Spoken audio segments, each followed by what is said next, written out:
Hello viewers, welcome back to the channel once again. You are watching BJMC Communicator and I'm with you, Simranjit Singh. So, today we are going to study the subject communication and our today's topic for the video is characteristics and functions of mass communication. So, let's start with the characteristics of mass communication. In the previous video, we have already talked about the definition, the concept, the process, and the elements of mass communication. So today we will discuss the characteristics of mass communication. So here are a few characteristics of mass communication, and then we will go to the functions of mass communication. So let's start with the first characteristic, which is masses. अब हम masses की बात करेंगे तो mass communication की एक characteristic तो यही है कि इसमें मासेस इंक्लूड होते हैं मासेस यानी कि बहुत सारे लोग, अ नंबर ऑफ पीपल। ठीक है, तो इसमें जो हमारा मैसेज होता है वो बहुत एक लार्ज ऑडियंस तक जाता है एक बार में। तो ये इसकी एक कैरेक्टरिस्टिक है कि जो मास कम्युनिकेशन है इसके जरिए हम एक बार में एक relatively large number of audience तक अपना जो मैसेज है उसे सेंड कर सकते हैं। Second characteristic is public message. ये जो हमारा मैसेज होता है, ये मैसेज है ये पब्लिकली ट्रांसमिट होता है, यानी कि ये पब्लिक के लिए होता है, किसी एक पर्सन के लिए नहीं होता है। ये हर कोई पब्लिक में मतलब ऑडियंस में कोई भी, अगर आपने मास कम्युनिकेशन के मास मीडिया के थ्रू किसी चैनल के थ्रू एक मैसेज भेज दिया तो वो कोई भी पब्लिक में उस मैसेज को रिसीव कर सकता है, उस मैसेज को ले सकता है। ठीक है, तो मैसेज पब्लिक होता है। Third is rapid dissemination of message. Rapid dissemination का मतलब है कि हमारा जो मैसेज है, हमारा मैसेज बहुत ज्यादा तेजी से फैलता है। मास कम्युनिकेशन के जो मीडियम हैं उनके जरिए, चाहे आप टीवी ले लें, रेडियो, न्यूज़पेपर, मैगजीन, आजकल तो न्यू मीडिया आ गया, तो ये सोशल मीडिया साइट्स है ना, तो इन सब की मदद से जो हमारा मैसेज है वो बहुत ज्यादा तेजी से फैल जाता है। तो एक मास कम्युनिकेशन की कैरेक्टरिस्टिक ये भी है कि इससे जो मैसेज है वो बहुत तेजी से फैलता है। फीडबैक, एक कैरेक्टरिस्टिक ये हुई हमारी मास कम्युनिकेशन की कि इसमें जो फीडबैक है वो इनडायरेक्ट होता है, आपको सीधे फीडबैक नहीं मिल पाएगा, या फिर फीडबैक एग्जिस्ट ही नहीं करता है, या फिर बहुत ज़्यादा डिले होता है।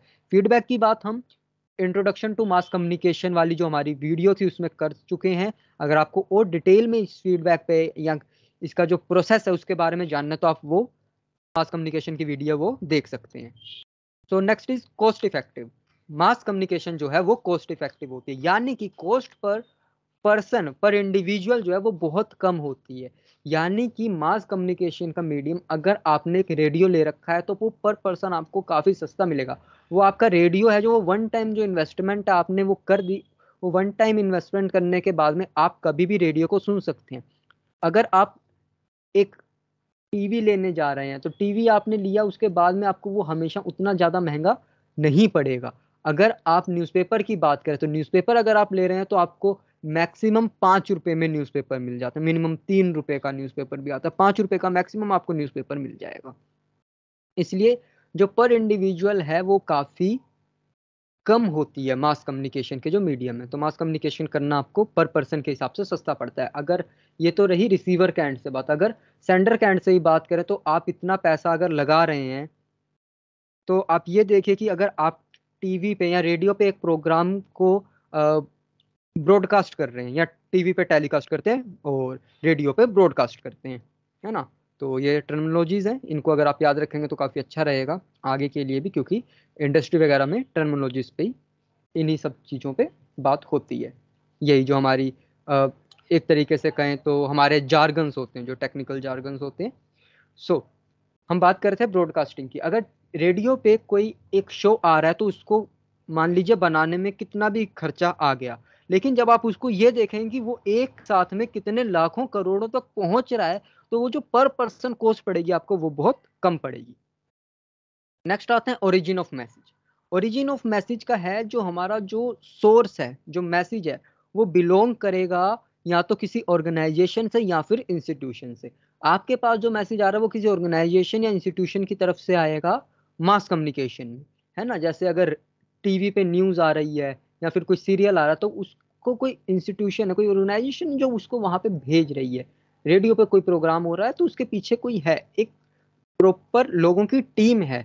और आजकल अगर बात करें थोड़ा सा इसमें अगर थोड़ी हटके बात करें तो यहाँ पे आजकल जैसे न्यू मीडिया आ गया है ना, तो कोई एक पर्सन, सिंगल पर्सन भी आजकल जैसे कोई भी सोशल मीडिया पे कुछ कर देता तो वो भी वहां से मास कम्युनिकेशन कर पा रहा है। One way flow of communication, one way flow of communication का मतलब है कि हमारा जो मास कम्युनिकेशन है इसे मोस्टली मोस्टली यही है कि यहाँ पे सिर्फ one way flow of communication होता है, यहाँ पे फीडबैक का कोई स्कोप नहीं होता है। फीडबैक की बात अभी हमने पीछे भी की, फीडबैक की बात यहाँ पे भी हो रही है। वन वे फ्लो है कि मान लीजिए आपके पास सिर्फ न्यूज़ चैनल से न्यूज़ आ ही रही है, क्या आप न्यूज़ चैनल को न्यूज़ देते हैं? नहीं। आप टीवी पे सीरियल देख रहे हैं, आप कैसे फीडबैक दे सकते हैं? नहीं। तो वहां पे रेडियो पे आपके पास सिर्फ जो है कंटेंट आ रहा है, आप उसे कंज्यूम कर रहे हैं। तो इस तरीके से सिर्फ one way flow of communication हो रहा है। One way flow of communication, आपके पास सिर्फ जो है वो इंफॉर्मेशन आ रही है, आप सिर्फ उसे रिसीव कर रहे हैं और या फिर कंज्यूम कर रहे हैं। नेक्स्ट हमारा 8th जो पॉइंट है वो है अवेलेबल फॉर एवरीवन। हमारा जो मास कम्युनिकेशन हमारी जो वो सबके लिए अवेलेबल है, सबके लिए एसेसिबल है। इसकी एसेसिबिलिटी पब्लिक है, तो कोई भी पब्लिक में इसे एक्सेस कर सकता है। आप में से कोई भी न्यूज़पेपर खरीद सकता है, कोई भी टीवी खरीद सकता है, कोई भी रेडियो खरीद सकता है, कोई भी टेलीफोन खरीद सकता है, कोई भी इंटरनेट कनेक्शन ले सकता है, और उस पर जो भी मैसेज आएंगे वो सबके लिए होंगे, तो आप सब तक पहुंचेंगे। आप में से कोई भी यूट्यूब पे मेरी वीडियो देख सकता है, तो कोई दिक्कत नहीं है, सबके लिए, पब्लिक के लिए होती है मास कम्युनिकेशन। नेक्स्ट पॉइंट हमारा है प्रोफेशनली कॉम्पिटेंट टीम। यानी कि मास कम्युनिकेशन के पीछे जो एक पूरी होती है टीम, जो मास कम्युनिकेशन आप तक हो रही है उसके पीछे, उसको जो मैसेज है वो जो प्रोड्यूस होता है, वो जो सेंड होता है, उसके पीछे एक पूरी प्रोफेशनल्स की टीम काम करती है। कभी कोई भी एक सिंगल पर्सन वो पूरा मास कम्युनिकेशन करने का जो पूरा प्रोसेस है उसे अकेले हैंडल नहीं कर सकता है। तो इसके लिए चाहे आपके लिए टीवी पे कुछ आ रहा हो, फिल्म्स आ रही हो, तो उसके पीछे एक पूरी टीम होती है, एक पूरे प्रोफेशनल लोगों की टीम होती है, ठीक है, जो वो पूरे मैसेज को फॉर्म करती है, उसके बाद में आप तक पहुंचाती है। बनाने वाले अलग, लिखने वाले अलग, ट्रांसमिट करने वाले लोग अलग, है ना, ब्रॉडकास्ट करने वाले या टेलीकास्ट करने वाले, तो वो पूरी एक टीम होती है प्रोफेशनल लोगों की, वो मिलकर ये काम करते हैं। नेक्स्ट आपका आ गया हेट्रोजीनियस ऑडियंस। हेट्रोजीनियस ऑडियंस की हमने बात डेफिनेशंस में भी कर रखी है काफ़ी सारी, पिछली वीडियो अगर आप देखेंगे तो उसमें आपको मिल जाएगी। फिर भी यहाँ पे हम बात करेंगे हेट्रोजीनियस ऑडियंस, यानी कि हेट्रोजीनियस जिनकी कैरेक्टरिस्टिक सेम नहीं होती। कैरेक्टरिस्टिक सेम नहीं होती मतलब वो सोसाइटी की different classes, different age group, different उनकी अगर डेमोग्राफी की बात करें तो उनका सब कुछ अलग अलग होता है ना।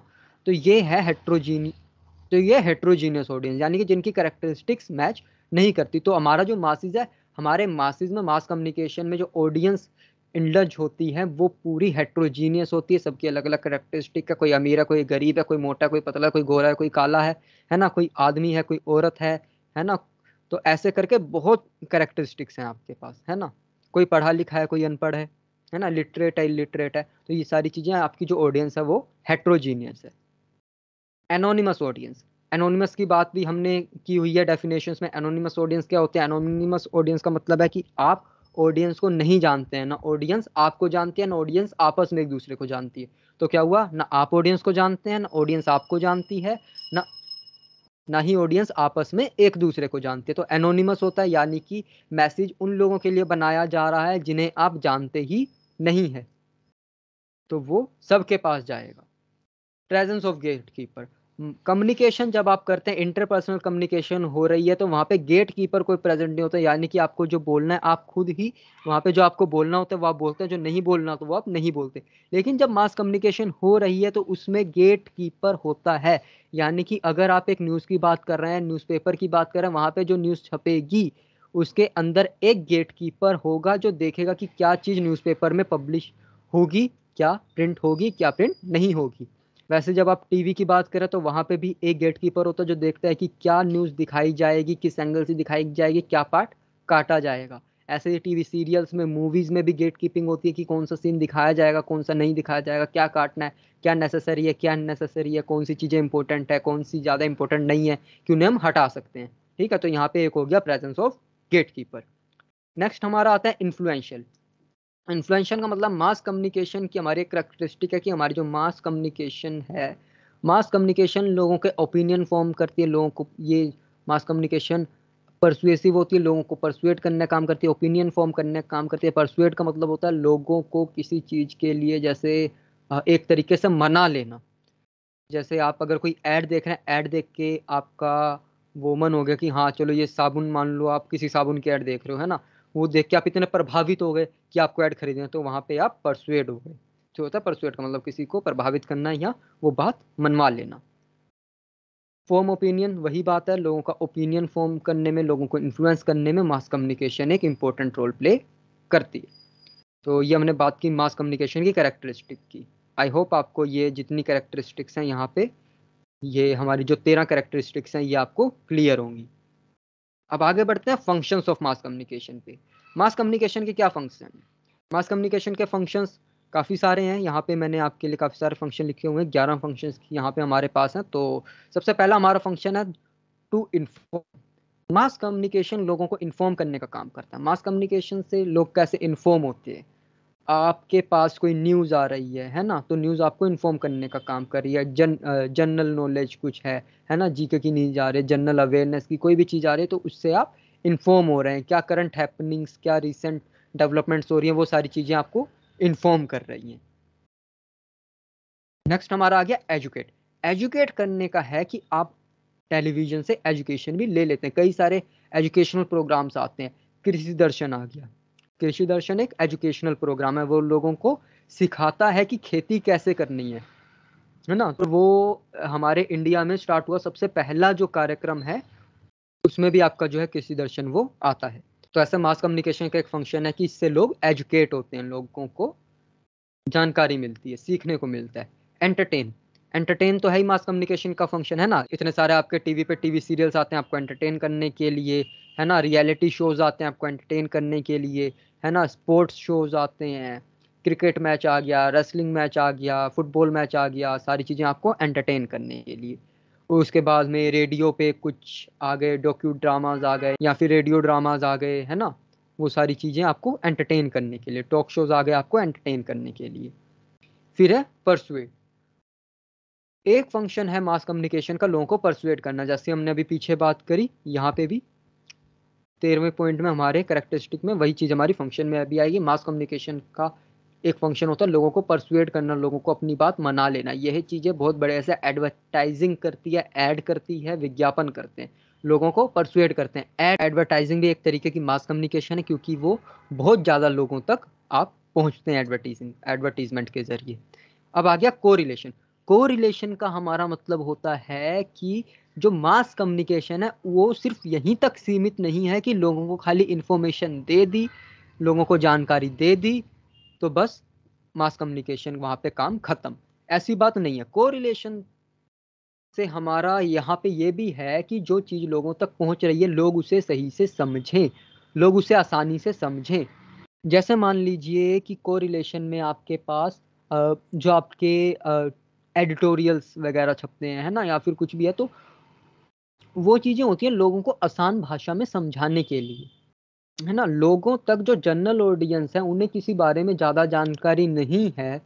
आपको मान लो बिल आ रहा है, जैसे कोई हमारा ये आता है ना, हर साल जो हमारा बजट आता है, अब बजट आ गया, अब बजट की आपको कोई जानकारी नहीं, तो बजट आपको डिफरेंट पॉइंट से वो इजी करके समझाएंगे ताकि आप समझे। कोई बिल आ रहा है, कोई कानूनी चीज आ रही है, वो आपको समझाएंगे।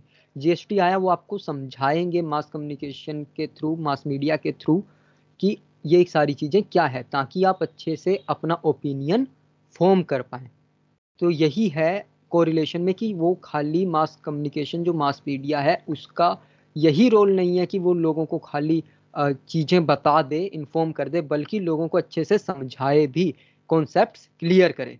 जैसे अभी मैं आपको ऊपर से पॉइंट बता बता के चला जाऊं, अंदर का मटेरियल बताऊं ही ना, तो फिर वो सही काम नहीं होगा। उसके बाद में आ गया instruction. Mass communication instruct the members of society.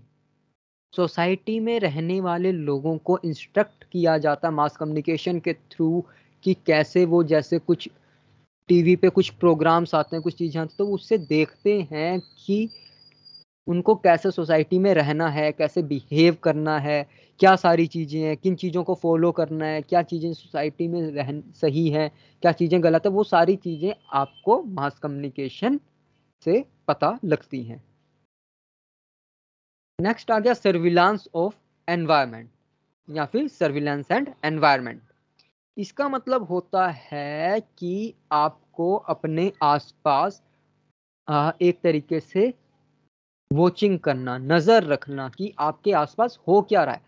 Mass communication का काम है कि आसपास में देखना कि हो क्या रहा है, लोगों तक पहुंचाना कि सोसाइटी में या आपके कंट्री में, वर्ल्ड में या कहीं भी आपके पास कोई भी चीज हो रही है तो उस पर पूरी नजर रखना। वॉच डॉग जैसे आप कहते हैं, है ना, वैसे पूरी नजर रखना और लोगों तक सारी चीजें पहुंचा देना। ट्रांसमिशन ऑफ कल्चर या फिर कल्चरल प्रमोशन हमारा नेक्स्ट 8th पॉइंट। इसका मतलब है कि मास कम्युनिकेशन के जरिए कल्चरल प्रमोशन होता है। कल्चरल प्रमोशन कैसे होता है? जैसे मान लीजिए आप टीवी पे वेस्टर्न मूवीज देखते हैं, है ना, तो उससे क्या होता है, वेस्टर्न कल्चर हमारे कंट्री में आ रहा है। वेस्टर्न कल्चर आ रहा है तो उससे क्या हो रहा है, आप वैसे कपड़े पहन रहे हैं, आप वैसे बोल रहे हैं, आप उनके तरीके से बिहेव करने की कोशिश कर रहे हैं ना। आप हमारे देश में पहले क्लब्स का ये वाला कल्चर नहीं था, बट जैसे जैसे मूवीज आई, कल्चर वहां से हुआ, तो हमारे देश में ये सारी चीजें आ गई। वेस्टर्न कंट्रीज में भी अब लोग जीन्स के साथ कुर्ता पहन रहे हैं ना, तो ये क्या है, ये भी हमारा जो है कल्चर का एक्सचेंज, कल्चरल एक्सचेंज हो रहा है। तो ये भी मास कम्युनिकेशन से जो है वो कल्चरल प्रमोशन होता है। आपका कल्चर दूसरी जगह आएगा, दूसरा कल्चर आपके यहाँ आएगा, तो ये भी मास कम्युनिकेशन का एक फंक्शन है। Next is linkage and mobilisation. Linkage and mobilisation का मतलब है मास कम्युनिकेशन के, मास मीडिया के थ्रू आप एक दूसरे लोगों से लिंक होते हैं। लिंक कैसे होते हैं? जैसे जैसे आप जुड़ते हैं। अभी करंटली अगर बात करें तो अभी न्यू मीडिया, सोशल मीडिया आ चुका है, तो सोशल मीडिया पे आप फेसबुक, इंस्टाग्राम, ट्विटर, व्हाट्सअप, है ना, ये सारी चीज़ों के जरिए आप एक दूसरे लोगों से मिलते हैं, एक दूसरे लोगों से जुड़ते हैं, तो ये होता है लिंकेज। तो मास कम्युनिकेशन आपको लिंक करने का काम करती है। फिर है मोबिलाइजेशन। मोबिलाइजेशन का मतलब आपका आ गया कि मास कम्युनिकेशन आपको मोबिलाइज करती है टू टेक एक्शन। जैसे हो गया सेव वाटर, सेव फॉरेस्ट, है ना, सेफली ड्राइव कीजिए, ड्राइव करते समय बातें मत कीजिए, सेव टाइगर्स, है ना, ऐसे जो भी चीजें होती हैं ये सब आपको मास कम्युनिकेशन के थ्रू होती है। एंड हमारा लास्ट पॉइंट आ गया मार्केटिंग। तो आप मास कम्युनिकेशन के थ्रू मार्केटिंग कर सकते हैं, अपनी बात ज्यादा लोगों तक पहुंचा सकते हैं, एडवर्टीजमेंट के थ्रू, है ना, आप अपनी बात पहुंचा सकते हैं, आप अपने प्रोडक्ट को मार्केट कर सकते हैं। तो ये सारी चीजें आ गई। आप तो मार्केटिंग है, मार्केटिंग हो गया आपका कि सोशल मीडिया के थ्रू या फिर मास कम्युनिकेशन के थ्रू आप अपनी चीजों को मार्केट कर सकते हैं, या फिर किसी भी मास कम्युनिकेशन के मीडियम के थ्रू आप मार्केटिंग कर सकते हैं। आप एडवर्टीजमेंट्स के जरिए मार्केटिंग कर सकते हैं, आप अपने आप को मार्केट कर सकते हैं। आजकल तो सोशल मीडिया का टाइम है, तो आप अपने आप को मार्केट कर सकते हैं, आप खुद अपने आप को एक ब्रांड में तब्दील कर सकते हैं, अपने आप को एक ब्रांड बना सकते हैं। तो ये थी हमारी आज की वीडियो में हमने बात की हमारी characteristic and functions of mass communication की, जिसमें हमने कैरेक्टरिस्टिक्स ऑफ मास कम्युनिकेशन में हमने बात की message, public message, rapid dissemination of message, feedback, cost effectiveness, origin of message, one way flow of communication, available for everyone, professional component team, heterogeneous audience, anonymous audience, presence of gatekeeper, influence। Then हमारे functions पे, functions हमारे mass communication के हैं inform, educate, entertain, persuade, correlation, instruction, surveillance of environment या फिर surveillance and environment, transmission of culture या फिर cultural promotion, continuity and socialisation, linkage and mobilisation, and last हमारा है मार्केटिंग। इनके अलावा और भी काफ़ी सारी चीज़ें अगर आप गूगल वगैरह करेंगे या फिर नेट पे वेबसाइट्स पे सर्च करेंगे तो आपको और भी काफ़ी सारे पॉइंट्स मिल जाएंगे। ये मेन पॉइंट्स है जो मैं आपके लिए लेके आया। आई होप ये सारी चीज़ें आपको समझ में आई होंगी। अगर अभी भी आपको कोई डाउट है तो आप कमेंट सेक्शन में पूछ सकते हैं, या फिर आप हमें ईमेल भी कर सकते हैं। हमारी ईमेल आईडी communicatewithcommunicator@gmail.com, या फिर आप हमें इंस्टाग्राम पे फॉलो करके डीएम में भी अपने डाउट क्लियर कर सकते हैं। हमारे इंस्टा आईडी है BJMC_communicator। Thanks for watching. Like, comment, share, subscribe if you found this video helpful for you.